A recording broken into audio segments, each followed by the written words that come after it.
Bismillahirrahmanirrahim. Assalamualaikum warahmatullahi wabarakatuh. Kami dari kelompok 1 akan mempresentasikan hasil diskusi kami mengenai metal dan metaloid.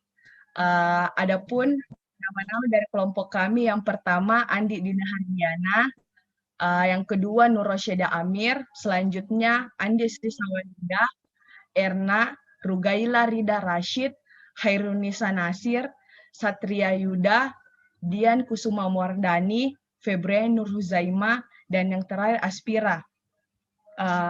Langsung saja saya persilahkan untuk pemateri yang pertama.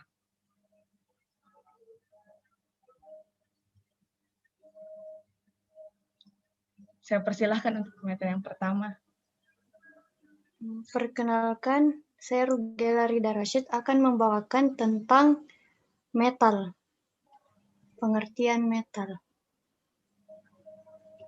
Kenapa tidak mulai?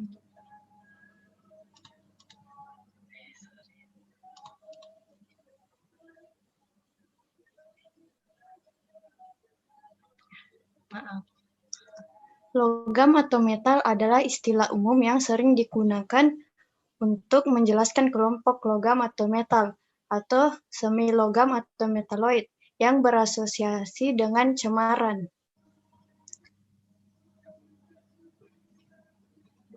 Unsur yang dikelompokkan sebagai logam memiliki densitas lebih besar dari 5 gram per cm kubik. Logam tidak selalu menggambarkan logam berbahaya atau toxic metal. Struktur kimia menentukan sifat biologis dan toksitas dari unsur-unsur tersebut.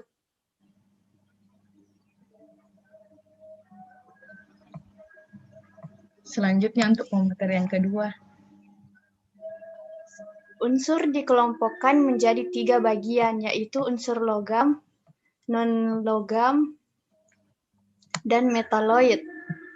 Unsur logam dari bahasa Yunani adalah metalon, sebuah unsur kimia yang siap membentuk ion atau kation dan mempunyai sebuah ikatan logam dan bisa dikatakan bahwa ia mirip dengan sebuah kation di awan elektron. Metal ialah salah satu dari 3 kelompok unsur yang dibedakan oleh suatu sifat ionisasi dan ikatan bersama dengan sebuah metaloid dan non-logam.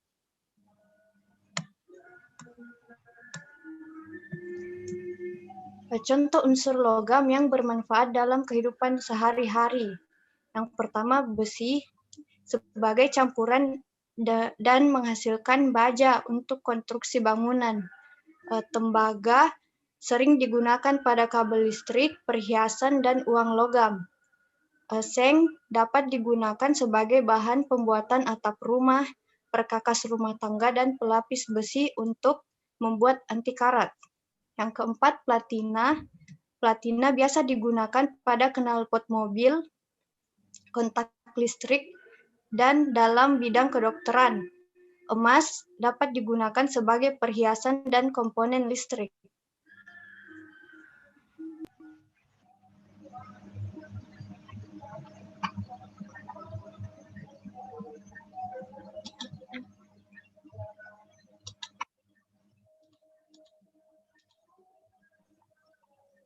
Selanjutnya, saya akan menjelaskan tentang metaloid.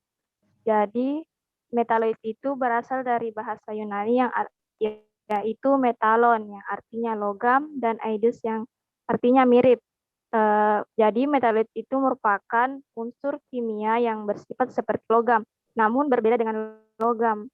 Karena kemiripannya dengan logam, metaloid juga sering disebut dengan semilogam. Toksisitas metaloid ini tidak jauh beda dengan keracunan logam. Slide selanjutnya.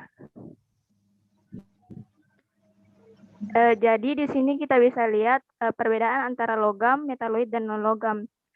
Metaloid itu sifatnya dia itu mengkilap, namun tidak seperti logam. Dia semikonduktor.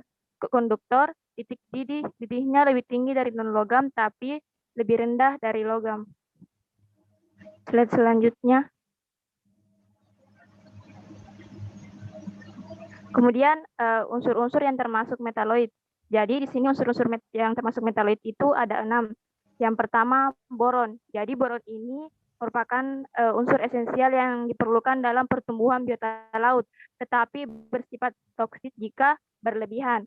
Nah, boron ini merupakan salah satu bahan pencemar yang berasal dari bahan-bahan industri yang dapat menyebabkan keracunan dan juga mengganggu masyarakat.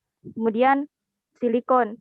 Jadi silikon ini merupakan unsur yang berperan penting dalam menunjang kesehatan ekosistem pesisir dan laut. Khususnya dia itu mendukung produktivitas primer di perairan.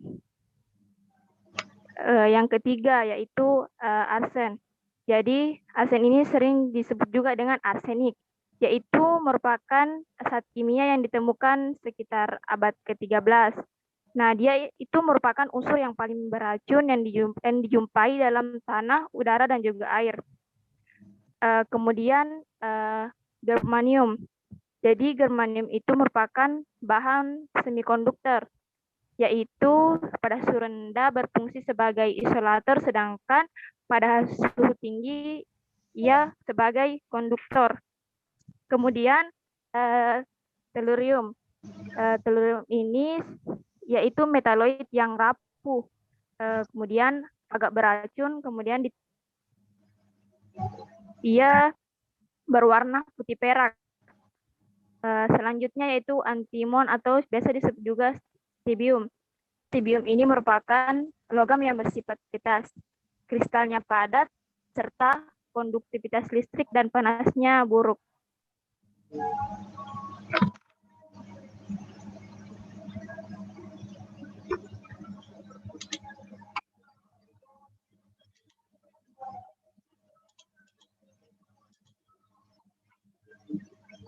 Untuk pertanyaan selanjutnya.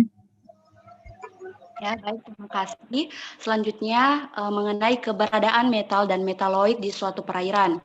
Logam memasuki air alami dan menjadi bagian dari sistem suspensi air dan sedimen melalui proses absorpsi, presipitasi, dan pertukaran ion.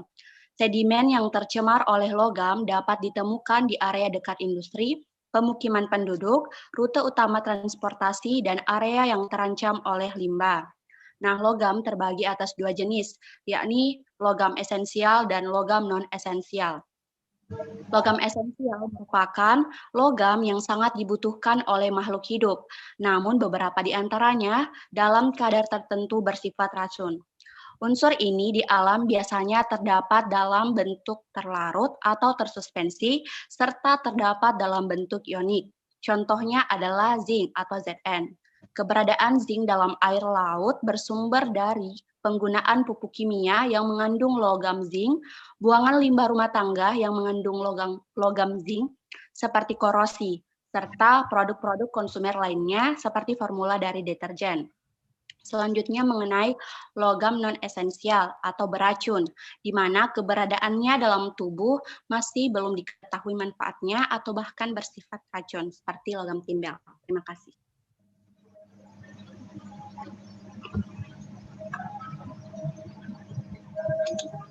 Selanjutnya yaitu pada perairan proses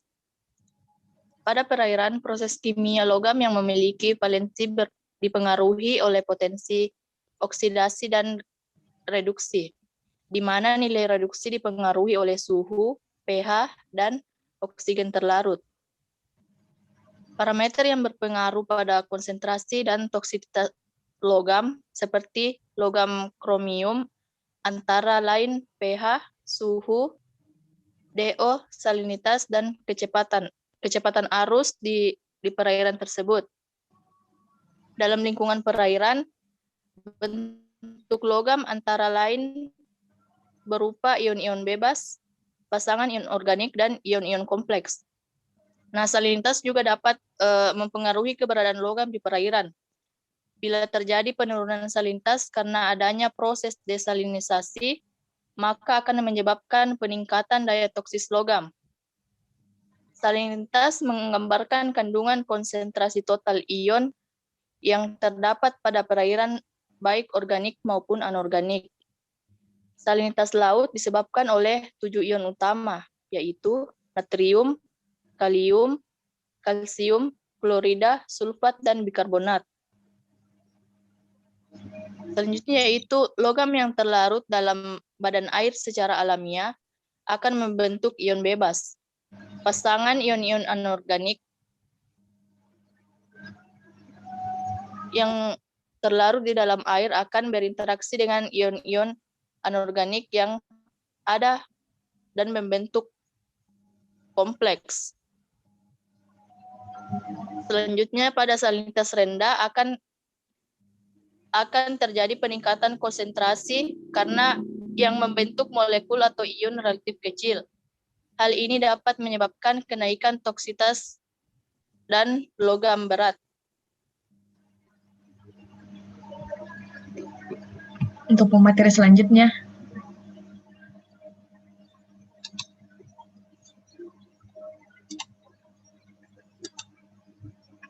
mengenai dampak keberadaan metal dan metaloid di perairan. Saya persilahkan. Ya, baik. Terima kasih atas kesempatannya. Sekarang kita beralih pada dampak keberadaan metal dan metaloid di perairan. Nah, logam yang masuk ke dalam tubuh ikan melalui saluran makanannya atau biomagnifikasi dan melalui kulit atau difusi. Nah, logam yang masuk ke dalam tubuh ikan akan mengalami penumpukan di dalam jaringan tubuh, terutama pada organ yang rentan terhadap bahan pencemar, seperti insang, hati, ginjal, dan ususnya. Nah, adapun dampak dari keberadaan metal ini, yang pertama itu menimbulkan terjadinya perubahan bentuk sel, menghambat laju fotosintesis, menghambat pertambahan jumlah klorofil, menghambat laju pertumbuhan, dan pencemaran bagi ekosistem yang menyebabkan penurunan kualitas perairan. Nah, adapun dampak yang terjadi pada manusia itu dapat menyebabkan hemoglobin. Terima kasih.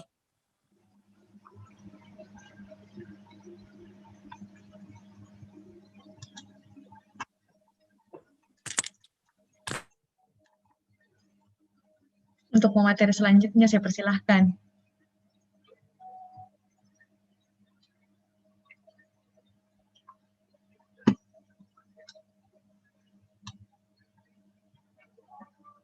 Untuk pemateri selanjutnya, mengenai metaloid, saya persilahkan.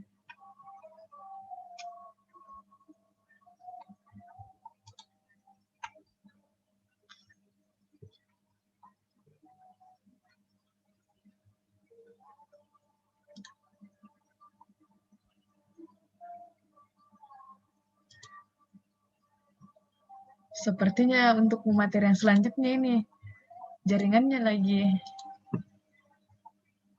terganggu.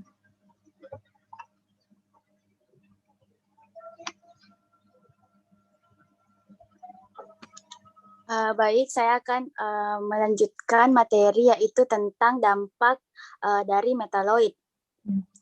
Yang pertama itu boron.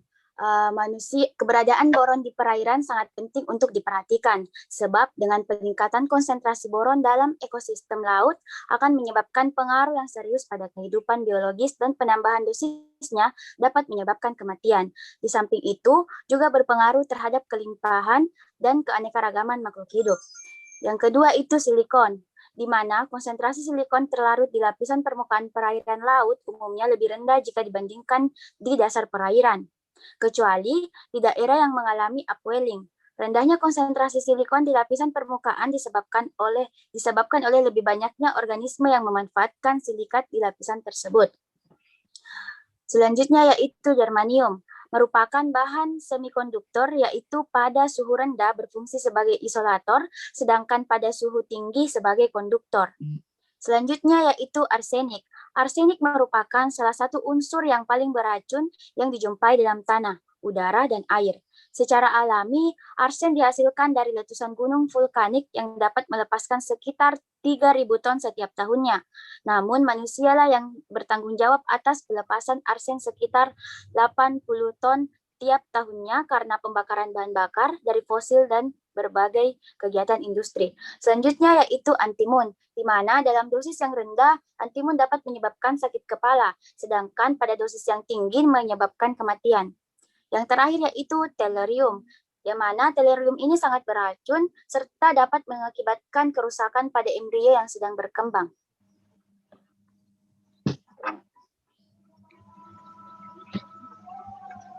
Terima kasih, saya persilahkan untuk memateri mengenai sifat metal dan metaloid di perairan.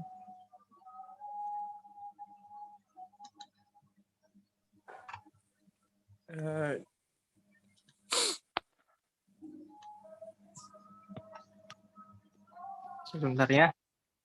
Ya, terima kasih atas kesempatannya. Sifat metal dan metaloid di perairan. Pada dasarnya, keberadaan metal dan metaloid dibutuhkan keberadaannya oleh organisme untuk pertumbuhan dan perkembangan. Namun, bila kadar tinggi, maka logam akan bersifat racun. Metaloid yang memiliki sifat antara logam dan non-logam membuat konsentrasinya di air berada lebih rendah dibandingkan dengan logam. Bahan kimia yang mempengaruhi kualitas air tersebut, contohnya yaitu arsen, di mana secara alami bersumber dari alam itu sendiri dan juga dari aktivitas manusia.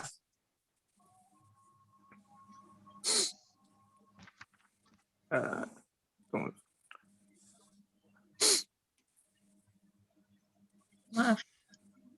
Daya racun dari logam akan bekerja sebagai penghalang kerja enzim sehingga proses metabolisme tubuh terputus. Jalur masuknya melalui kulit, pernapasan, dan pencernaan. Masing-masing logam tersebut memiliki dampak negatif jika dikonsumsi dalam jumlah yang besar dalam waktu yang lama. Sifat logam-logam yang tidak dapat terurai dan mudah diabsorpsi oleh biota laut dan terakumulasi dalam tubuh menyebabkan pencemaran. Selain menyebabkan pencemaran ekosistem, unsur logam secara tidak langsung juga merusak perikanan dan kesehatan manusia. Ya, terima kasih. Saya kembalikan ke moderator.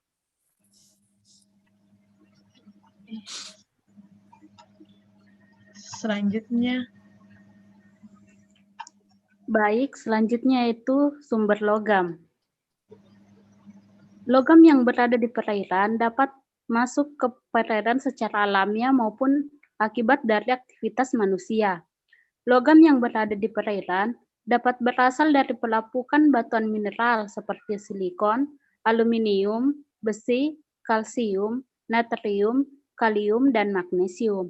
Sedangkan dari kegiatan manusia, salah satunya yakni kegiatan pertanian yang dapat menyumbang logam di perairan seperti penggunaan pupuk organik yang menghasilkan limbah CD, CR, dan PB, penggunaan pestisida yang menghasilkan CU, AS, HG, dan PB, serta penggunaan kompos yang menghasilkan CD, CU, NI, dan PB atau timbal. Selain itu, kegiatan perikanan juga dapat menghasilkan logam seperti arsen yang dapat berasal dari sumber pakan ikan. Saya kembalikan ke moderator. Baiklah, itulah tadi hasil presentasi dari kelompok kami. Adapun kesimpulannya yaitu metal ialah salah satu dari 3 kelompok unsur yang dibedakan oleh sifat ionisasi dari ikatan bersama dengan sebuah metaloid dan non-logam. Metaloid berasal dari bahasa Yunani yaitu metalon, artinya logam, iudos, mirip, artinya metaloid merupakan unsur kimia yang bersifat seperti logam. Namun berbeda dengan logam karena kemiripannya dengan logam metaloid juga sering disebut dengan semilogam.